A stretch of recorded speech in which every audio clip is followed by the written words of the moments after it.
Saudara-saudari, Shalom Alaikum. Kita akan berbicara mengenai penghormatan roh leluhur dalam tinjauan iman Katolik.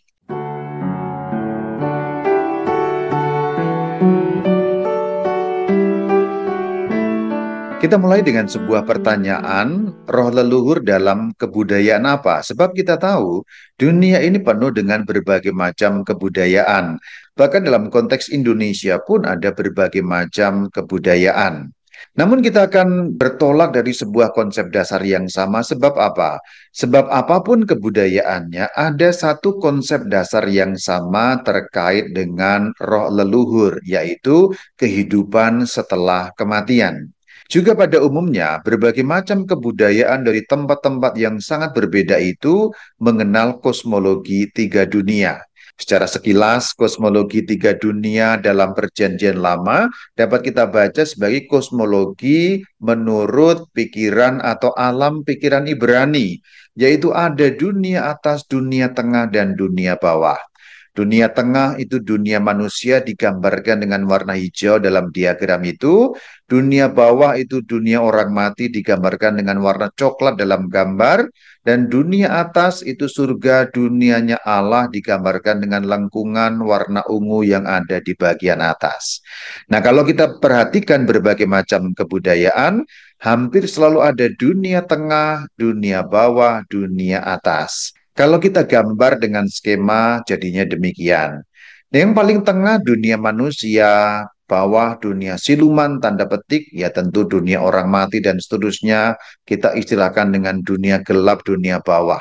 Lalu dunia atas, dunia roh leluhur. Karena kita tidak membahas dunia bawah, sekarang kita kesampingan lebih dahulu dunia bawah, kita bahas dunia manusia dan dunia atas.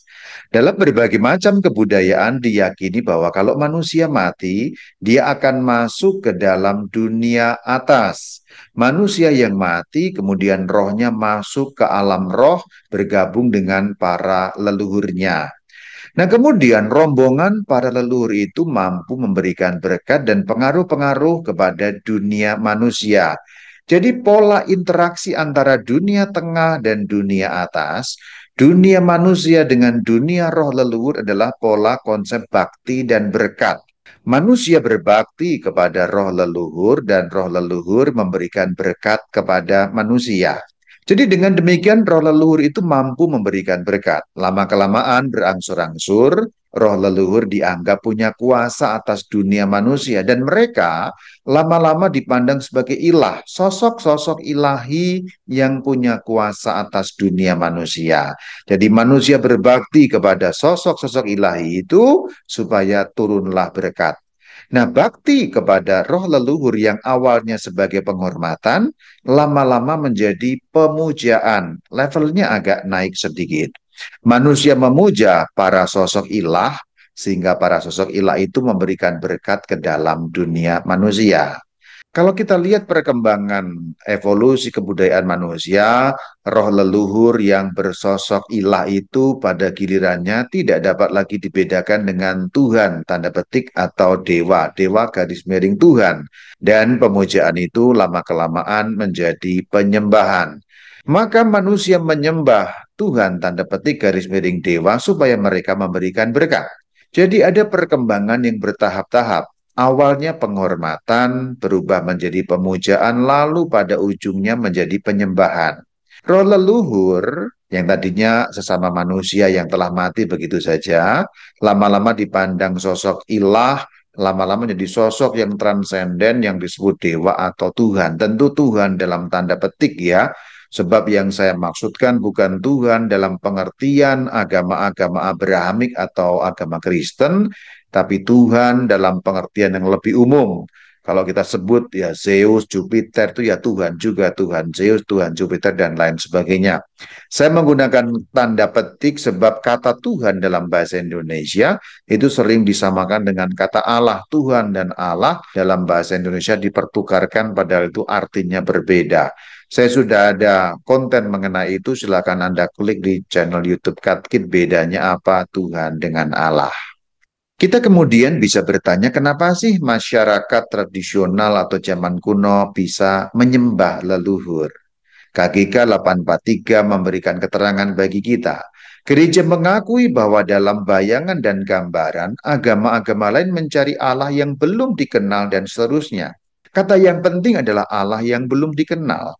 Jadi karena orang-orang dari berbagai macam kebudayaan itu belum mengenal Allah sepenuhnya seperti kita mengenal Allah yang sejati, mereka menyembah atau memuja atau menghormati apapun yang dianggap di atas mereka, sosok ilahi atau bahkan sekedar roh leluhur.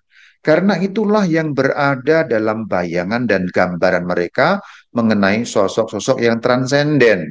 Allah belum dikenal, tapi mereka sudah kira-kira tahu bayang-bayang dan gambaran tentang Allah yang belum dikenal itu.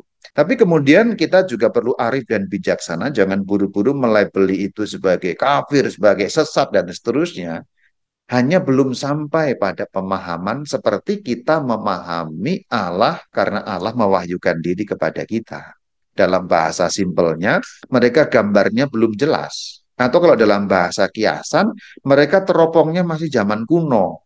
Pada zaman kuno, Galileo itu punya teropong teleskop kalau untuk melihat benda langit dibandingkan teropong zaman sekarang atau teleskop zaman sekarang, ya jauh tentu saja. Gambar yang dapat diamati oleh Galileo itu blur ya, tapi gambar yang dapat diamati oleh teleskop Hubble misalnya jauh lebih jelas. Kurang lebih seperti itu. Allah belum dikenal, tapi mereka dalam bayang-bayang dan gambaran kira-kira sudah mengenal. Jadi intinya apa? Penghormatan, pemujaan, bahkan penyembahan kepada roh leluhur yang kemudian dianggap sosok ilahi bahkan Tuhan-Tuhan itu sebenarnya merupakan kerinduan manusia mengenai sesuatu yang di atas mereka yang berkuasa dan mampu memberikan berkat. Ini pola tadi itu, pola interaksinya. Bakti dan berkat. Bakti garis miring puja, garis miring sembah. Berlapis-lapis memang. Maka tinjauan Katoliknya bagaimana terhadap penghormatan, garis miring pemujaan, garis miring penyembahan leluhur. Nomor satu, kita mulai dari titik temu. Saya rasa titik temu yang paling penting kalau kita membicarakan mengenai roh leluhur, arwah leluhur adalah kehidupan setelah kematian. Hampir semua kebudayaan di atas muka bumi ini punya konsep itu. Ini titik temunya dengan iman Katolik. Simpelnya, ketika iman Katolik ketemu dengan budaya-budaya di Indonesia, orang-orang dalam budaya Indonesia sudah tahu bahwa di seberang kematian masih ada kehidupan tanpa memerlukan pemberitahuan dari wahyu yang dikumpulkan oleh iman Kristen. Nomor dua, meskipun ada titik temunya, namun beberapa hal memerlukan koreksi. Apa yang perlu dikoreksi? Yang perlu dikoreksi adalah interaksi dunia manusia dengan dunia arwah tadi itu. Apapun bentuknya ya. Kenapa perlu koreksi? Ini pertanyaan yang perlu muncul. Jadi kenapa diperlukan koreksi atas interaksi itu? Karena justru orang Katolik mendoakan arwah leluhur. Sementara dalam berbagai macam kebudayaan tidak demikian. Manusia itu menghormati garis miring memuja, garis miring menyembah leluhur. Supaya leluhur, garis miring ilah, garis miring dewa menurunkan berkat. Jadi pola interaksinya kan begitu. Supaya mereka menurunkan berkat itu masih ada jejak-jejaknya. Contoh dalam kebudayaan Tionghoa seperti itu. Kong, saya datang begini-begini, tolong ya Kong, cucu-cucumu sudah mulai sekolah. Ada jejak-jejak pola dasar seperti itu. Kebudayaan Jawa, kalau Anda yang erat dengan kebudayaan Jawa, datang ke kuburan Eyang gitu. Yang, tolong nih, sudah mau tahun baru ya Eyang ya. Ini anakmu mau buka usaha begini, tolong dibantu ya Eyang ya. Nah itu. Jadi supaya leluhur itu memberikan berkat kepada dunia manusia. Manusia menghormati lalu meminta sesuatu untuk dirinya. Sementara dalam iman Katolik manusia memintakan sesuatu. Dalam berbagai macam kebudayaan, leluhur itu tidak dapat dibedakan dengan ilah, tidak dapat dibedakan dengan dewa, garis miring Tuhan dalam tanda petik. Seringkali blur batas-batasnya. Karena apa? Karena dalam beberapa kebudayaan, orang yang sudah mati, kalau orangnya baik, dia berubah status. Dalam arti manusia biasa tadinya, tapi kemudian ketika pindah dalam dunia arwah, dia menjadi ilah, menjadi dewa, dan seterusnya. Bisa ada perubahan status. Sementara di dalam konsep agama Katolik tidak demikian.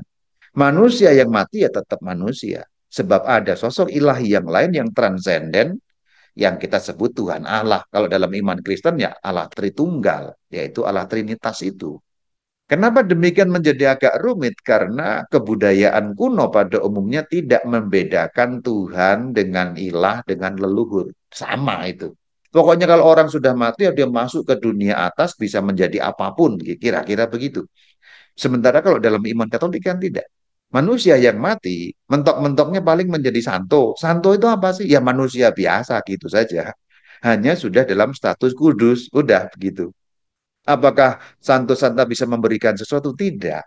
Mereka hanya menyampaikan menjadi saluran, tapi bukan sumbernya. Agar makin paham, kita perlu tahu bagaimana iman Katolik memandang kehidupan setelah kematian. Ini saya sudah banyak cerita lah ya, saya nggak cerita lagi lah, ini hanya supaya nyambung ya. Saya langsung lompat ya dari awal tadi itu. Kenapa perlu dikoreksi? Karena orang Katolik justru mendoakan arwah, bukan meminta sesuatu kepada arwah. Kita langsung bertolak pada pertanyaan mengapa perlu didoakan. Mereka yang sudah mati itu kenapa kok perlu didoakan? Karena masih memerlukan penyucian sebagaimana dijelaskan dalam KGK 1030. Poinnya ada di sini, memerlukan penyucian. Jadi bahasa simpelnya, leluhur-leluhur kita yang sudah meninggal itu justru karena memerlukan proses penyucian untuk sampai pada kekudusan, memerlukan bantuan doa. Bukan diminta sesuatu untuk memberikan berkat atau pertolongan atau apapun kepada kita. Maka pola interaksi berbakti dalam arti meminta berkat ini tidak tepat. Maka cara pandang mengenai dunia orang mati juga perlu sehat, yaitu selaras dengan ajaran Katolik. Bagaimana menyehatkannya dan seperti apa yang disebut sehat?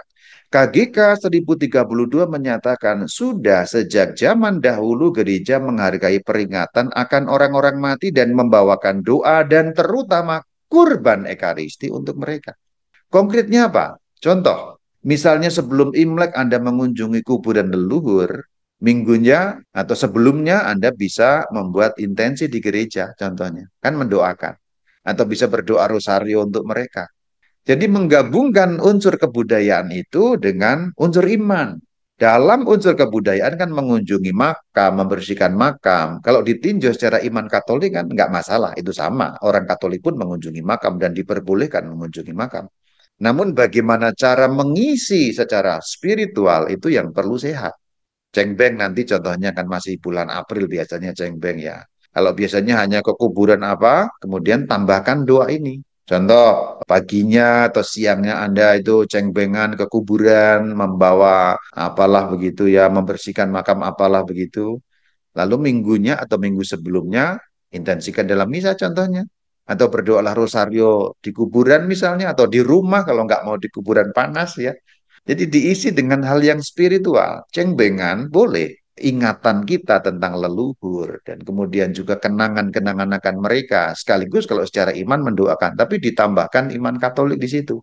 Yang saya sebut diselaraskan dengan iman Katolik. Kuncinya di sini.